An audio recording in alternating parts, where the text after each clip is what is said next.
আজ বিধায়ক নওশাদ সিদ্দিকী বিধানসভার বাইরে বক্তব্য রেখেছেন যে আমি নাকি তৃণমূলে যোগ দেব। প্রিয় দর্শক, ইতিমধ্যে অনেক সোশ্যাল মিডিয়া এবং গদি মিডিয়া গুজব ছড়িয়েছে। কখন বলে বিজেপির সাথে সেটিং আছে নওশাদের, আর কখনো বলে তৃণমূল কংগ্রেসের সাথে নওশাদের সেটিং আছে। বিধায়ক নওশাদ সিদ্দিকী এ বিষয় নিয়ে অনেকবার অনেক কথা বলেছে। আজকে বিধায়ক নওশাদ সিদ্দিকী বিধানসভার বাইরে ঠিক কি বললেন শোনাবো আপনাদের, শুনুন।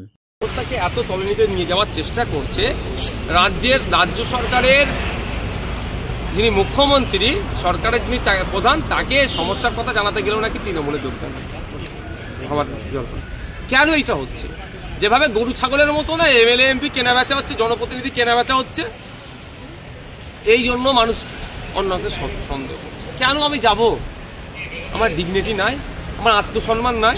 আমাকে 42 দিন যারা জেল খাটিয়েছে তাদের সাথে আমি হাত মিলাবো? যারা আমার 4টে ছেলেকে খুন করেছে, যার বাড়ি ছোট্ট ছোট্ট শিশু আছে, যারা খুন হয়েছে, বাবারা হয়েছে অল্প বয়সী, তাদেরকে আমি জবাব দিতে পারবো তো? 10,000-এর কম বেশি আমার ছেলের নামে মিথ্যা মামলা হয়েছে, তাদেরকে জবাব দিতে পারবো তো? দীর্ঘদিন ধরে জেল খেটেছে, এখনো 3টে ছেলে আমার জেলে আছে, প্রায় 4 মাস হতে যাচ্ছে, তাদেরকে আমি জবাব দিতে পারবো তো?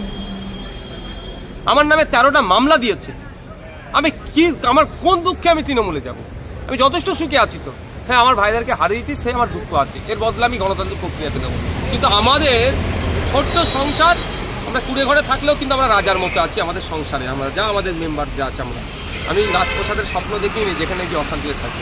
আমার এখানে বলার স্বাধীনতা আছে, বলতে পারছি, অন্যায়কে অন্যায় বলছি, ন্যায়কে ন্যায় বলছি, পুলিশের কেন ডিএ নাই তাই বলছি, সরকারি কর্মচারী কেন ডিএ নাই তাই বলছি, সমকাজে সমবেতনের কথা বলছি, এসটি ওবিসি মাইনরিটিদের ডেভেলপমেন্টের কথা বলছি, শিক্ষা স্বাস্থ্য কর্মসংস্থানের উন্নয়নের কথা বলছি। এই বলার স্বাধীনতাটা অন্তত আছে তো, সেটাও তো কেড়ে নেবে যদি চলে যায়। কেন আমি যাবো? এই যাদবপুর বিশ্ববিদ্যালয় হিন্দু বিদ্বেষ ক্যাম্পাসে রাম মন্দির ভাঙার দাবি। দেখুন, তার জন্য কনসার্ন ডিপার্টমেন্ট কি করছে আমি সেটাই ভেবে পাচ্ছি না। যে এই প্রসঙ্গগুলো উঠছে, মিডিয়া চর্চা হচ্ছে, তাহলে কি এটা একটা সেই বাইনারি পলিটিক্স তৈরি করার চেষ্টা হচ্ছে না? হিন্দু মুসলিম যদি আইন বহির্ভূত কোনো স্লোগান, কোনো কথাবার্তা চলে, তার জন্য তো মামলা হওয়া দরকার। এখনো হচ্ছে না কেন? যদি আইন বহির্ভূত কাজ করে থাকে, প্রশ্ন আমি করছি। দাদা, কালকের এই যে বৈঠকের কারণটা হঠাৎ নির্বাচনের আগে এই যে বৈঠকটা করলেন? নির্বাচন অনেক দিল্লি এখন অনেক দূর, আমার এমএলএ ল্যাডের টাকা খরচ করতে দিচ্ছে না, যাতে সঠিকভাবে খরচ করা যায়, সেই জন্যই বৈঠক। তার আগে কিন্তু বৈঠকের আগে অনেকটা স্টেপে আমি পার করেছি, ডিস্ট্রিক্টের থেকে, বিধানসভা থেকে। যখন আমার সুরা হয়নি, সরকারের প্রধানকে গিয়ে জানিয়েছি যে আমার এটা আমার হওয়ার দরকার, এটা হচ্ছে না, এটা অন্যায় হচ্ছে। তিনি শুনেছেন, তিনি আশ্বস্ত করেছেন বিইউপি গাইডলাইন মতো হবে। যদি হয়ে যায় ভালো, নালে পরের স্টেপ যেটা হবে গণতান্ত্রিক প্রক্রিয়াতে। আমি তো গণতান্ত্রিক প্রক্রিয়াতে চিফ মিনিস্টারকে গেছি, গণতান্ত্রিক প্রক্রিয়াতে যে স্টেপ আছে সেটাকে আমাকে করতে হবে, যেতে হবে। দাদা, মূল প্রশ্নটা ছুড়ে দিচ্ছে যে মুখ্যমন্ত্রী এত ইজিলি নওশাদ সিদ্দিকীর সঙ্গে বৈঠকে রাজি হয়ে গেল। মুখ্যমন্ত্রী আমাকে ইতিপূর্বে আটকেছিলেন, তখন সমালোচনা হয়েছে। তো এখানে গতকালকে বলেছিলাম আমাকে উনি যতক্ষণ না টাইম দেবেন আমি ততক্ষণ অপেক্ষা করব। আমাকে 5:30টায় টাইম দিয়েছে, আমি 4টের দিকে চলে গেছিলাম, আমাকে দীর্ঘক্ষণ বসে থাকতে হয়েছে। দাদা, যাদবপুরে একটা দেখতে পাচ্ছি আমরা লেখা আজাদ কাশ্মীর, দেওয়াল লিখন রয়েছে, এটাকে কিভাবে দেখছেন? দেখুন, আজাদ কাশ্মীর কি বোঝাতে চাইছে? যদি মনে করেন যে ভারতবর্ষ থেকে আজাদের কথা চাইছেন, আমি এর চরম বিরোধিতা করছি। আর যদি বলেন অত্যাচারের হাত থেকে আজাদি চাইছে, মানে স্বাধীনতা চাইছে, তারাই বলুন। যেমন আপনি বলুন না যে মিডিয়া স্বাধীনতায় আজকে হস্তক্ষেপ করা, আমরা বারবার বলছি মিডিয়াকে স্বাধীনভাবে কাজ করতে দেওয়া হোক, তাহলে মিডিয়াকে আজাদি দেওয়া হোক। ভারতবর্ষেও সাংবাদিক স্বাধীনতায় 159-180টি দেশের মধ্যে। আমি তো বারবার বলি যে মিডিয়াকে স্বাধীনতা দেওয়া হোক, তার মতো কাজ করার। এর জন্য কি আমি দেশদ্রোহী হয়ে যাবো? অবস্থাকে এত তলানিতে নিয়ে যাওয়ার চেষ্টা করছে রাজ্য সরকারের যিনি মুখ্যমন্ত্রী, সরকারের যিনি প্রধান, তাকে সমস্যার কথা জানাতে গেলেও নাকি তৃণমূলে যোগদান। কেন এইটা হচ্ছে? যেভাবে গরু ছাগলের মতো না এমএলএ এমপি কেনা বেচা হচ্ছে, জনপ্রতিনিধি কেনা বেচা হচ্ছে, এই জন্য মানুষ অন্যকে সন্দেহ করছে। কেন আমি যাব? আমার ডিগনিটি নাই, আমার আত্মসম্মান নাই। আমাকে 42 দিন যারা জেল খাটিয়েছে তাদের সাথে আমি হাত মিলাবো? যারা আমার 4টে ছেলেকে খুন করেছে, যার বাড়ি ছোট্ট ছোট্ট শিশু আছে, যারা খুন হয়েছে, বাবারা হয়েছে অল্প বয়সী, তাদেরকে আমি জবাব দিতে পারবো তো? 10,000-এর কম বেশি আমার ছেলের নামে মিথ্যা মামলা হয়েছে, তাদেরকে জবাব দিতে পারবো তো? দীর্ঘদিন ধরে জেল খেটেছে, এখনো 3টে ছেলে আমার জেলে আছে, প্রায় 4 মাস হতে যাচ্ছে, তাদেরকে আমি জবাব দিতে পারবো তো? আমার নামে 13টা মামলা দিয়েছে, আমার কোন দুঃখে আমি তৃণমূলে যাব? আমি যথেষ্ট সুখে আছি তো। হ্যাঁ, আমার ভাইদেরকে হারিয়েছি, সে আমার দুঃখ আছে, এর বদলে আমি গণতান্ত্রিক প্রক্রিয়াতে নেব।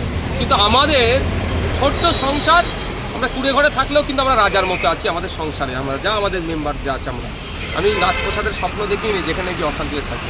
আমার এখানে বলার স্বাধীনতা আছে, বলতে পারছি, অন্যায়কে অন্যায় বলছি, ন্যায়কে ন্যায় বলছি, পুলিশের কেন ডিএ নাই তাই বলছি, সরকারি কর্মচারী কেন ডিএ নাই তাই বলছি, সমকাজে সমবেতনের কথা বলছি, এসটি ওবিসি মাইনরিটিদের ডেভেলপমেন্টের কথা বলছি, শিক্ষা স্বাস্থ্য কর্মসংস্থানের উন্নয়নের কথা বলছি। এই বলার স্বাধীনতাটা অন্তত আছে তো, সেটাও তো কেড়ে নেবে যদি চলে যায়। কেন আমি যাবো? এই যাদবপুর বিশ্ববিদ্যালয় হিন্দু বিদ্বেষ ক্যাম্পাসে রাম মন্দির ভাঙার ডাক। দেখুন, তার জন্য কনসার্ন ডিপার্টমেন্ট কি করছে আমি সেটাই ভেবে পাচ্ছি না। যে এই প্রসঙ্গগুলো উঠছে, মিডিয়া চর্চা হচ্ছে, তাহলে কি এটা একটা সেই বাইনারি পলিটিক্স তৈরি করার চেষ্টা হচ্ছে না? হিন্দু মুসলিম। যদি আইন বহির্ভূত কোনো স্লোগান, কোনো কথাবার্তা চলে, তার জন্য তো মামলা হওয়া দরকার। এখনো হচ্ছে না কেন? যদি আইন বহির্ভূত কাজ করে থাকে, প্রশ্ন আমি করছি। দাদা, কালকের এই যে বৈঠকের কারণটা হঠাৎ নির্বাচনের আগে এই যে বৈঠকটা করলেন? নির্বাচন অনেক দিল্লি এখন অনেক দূর, আমার এমএলএ ল্যাডের টাকা খরচ করতে দিচ্ছে না, যাতে সঠিকভাবে খরচ করা যায়, সেই জন্যই বৈঠক। তার আগে কিন্তু বৈঠকের আগে অনেকটা স্টেপে আমি পার করেছি, ডিস্ট্রিক্টের থেকে, বিধানসভা থেকে। যখন আমার সুরাহা হয়নি, সরকারের প্রধানকে গিয়ে জানিয়েছি যে আমার এটা আমার হওয়ার দরকার, এটা হচ্ছে না, এটা অন্যায় হচ্ছে। তিনি শুনেছেন, তিনি আশ্বস্ত করেছেন বিইউপি গাইডলাইন মতো হবে, যদি হয়ে যায় ভালো, নালে পরের স্টেপ যেটা হবে গণতান্ত্রিক প্রক্রিয়াতে। আমি তো গণতান্ত্রিক প্রক্রিয়াতে চিফ মিনিস্টারকে গেছি, গণতান্ত্রিক প্রক্রিয়াতে যে স্টেপ আছে সেটাকে আমাকে করতে হবে, যেতে হবে। দাদা, মূল প্রশ্নটা ছুড়ে দিচ্ছে যে মুখ্যমন্ত্রী এত ইজিলি নওশাদ সিদ্দিকীর সঙ্গে বৈঠকে রাজি হয়ে গেল। মুখ্যমন্ত্রী আমাকে ইতিপূর্বে আটকে ছিলেন, তখন সমালোচনা হয়েছে, এবং এখানে গতকালকে বলেছিলাম আমাকে উনি যতক্ষণ না টাইম দেবেন আমি ততক্ষণ অপেক্ষা করব। আমাকে 5:30টায় টাইম দিয়েছে, আমি 4টের দিকে চলে গেছিলাম, আমাকে দীর্ঘক্ষণই বসে থাকতে হয়েছে। দাদা, যাদবপুরে একটা দেখতে পাচ্ছি আমরা লেখা আজাদ কাশ্মীর, দেওয়াল লিখন রয়েছে, এটাকে কিভাবে দেখছেন? দেখুন, আজাদ কাশ্মীর কি বোঝাতে চাইছে? যদি মনে করেন যে ভারতবর্ষ থেকে আজাদের কথা চাইছেন, আমি এর চরম বিরোধিতা করছি। আর যদি বলেন অত্যাচারের হাত থেকে আজাদি চাইছে, মানে স্বাধীনতা চাইছে, তারাই বলুন। যেমন আপনি বলুন না যে মিডিয়া স্বাধীনতায় আজকে হস্তক্ষেপ করা, আমরা বারবার বলছি মিডিয়াকে স্বাধীনভাবে কাজ করতে দেওয়া।